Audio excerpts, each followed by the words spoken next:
Hello, I trust that you are fine and welcome to Hustler News.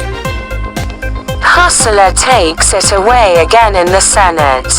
The President-elect Dr. William Ruto from Kenya Kwanza has embarrassed the Azimio coalition once again. In the election of the Senate Speaker, Honorable Amazon Kingi from Kilifi is the new Kenyan Senate Speaker. In the hot contest that saw the opposition party boycotting the elections in a bid to sabotage the elections, where 2/3 of the total senators had to vote, the Kenya Kwanza survived by a small margin. Reasons behind it, and at this point I want to invite my colleague. We'll start with Senator Kajwang to tell us why the senators belonging to the Azimio One Kenya Alliance have staged a walkout from the chamber.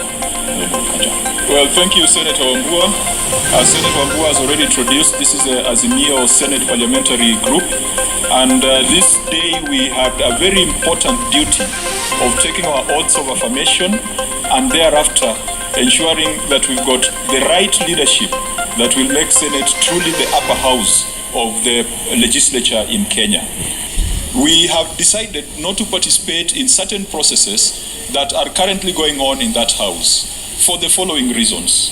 Number one, we have raised serious objections to the clerk who is acting as speaker today on the marginalization and disenfranchisement of nominated senators.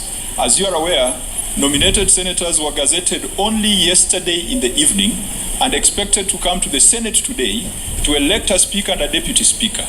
Nominated senators, the exclusion of nominated senators.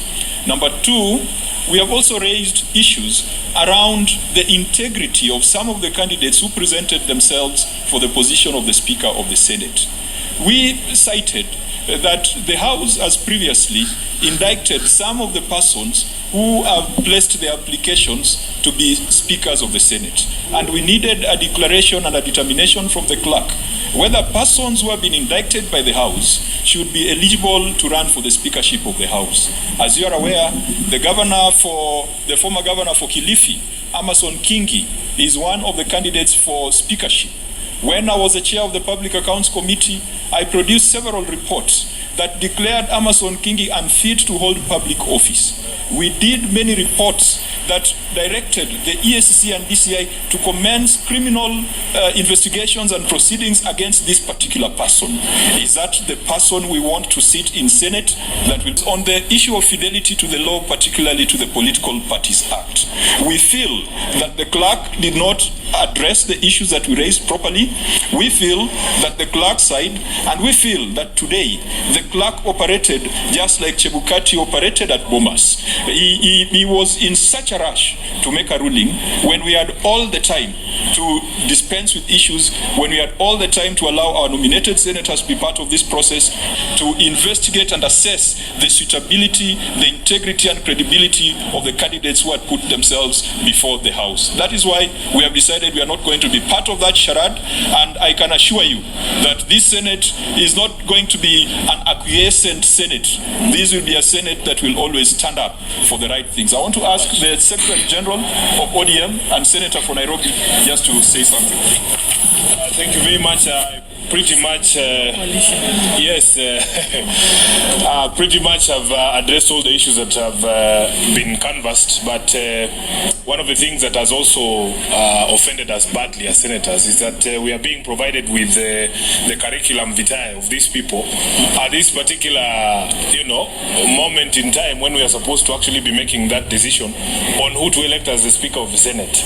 The problems that have been pointed out by my senior, Okongo Mogeni, with that procedure, even asked to produce letters of from their chiefs, letters from the EACC, letters from the police, certificates of good conduct. But here, somebody who's going to hold a very serious constitutional office cannot dare to produce a certificate from the EACC showing that he is morally fit to hold the office that he's looking for. So those are some of the objections we've raised. And even another issue on compliance with the political parties, somebody has stated himself as a holder of a political office in a political party, a partisan position, and yet he was wants to be a state officer. So we have not been given opportunity to interrogate the qualifications and suitability of some of these people presenting themselves to be speaker, and especially our strong objection to the party leader of PAA, because of the questions that have been raised by Honorable Kajwang here. By garnering 46 out of 67. The two-thirds margin is 45. The Kenyan 13th Parliament Speaker is underway, being conducted by the Parliament Clerk. The Kenya Kwanza coalition is expected to win. Kakamega Senator Moses Wetangula is the next Kenyan Parliament Speaker. Wetangula, who was a close ally to the opposition party leader Raila Odinga before joining Kenya Kwanza, cited betrayal arising from the infamous Kenyatta-Raila handshake. The Honourable Speaker, Amazon Kingi, has been congratulated by Balala, who comes from the coast. Balala has hailed the Kenya Kwanza government for having the face of Kenya. From the Hustler News Center, I am Leon Key. Have a beautiful, tranquil transition.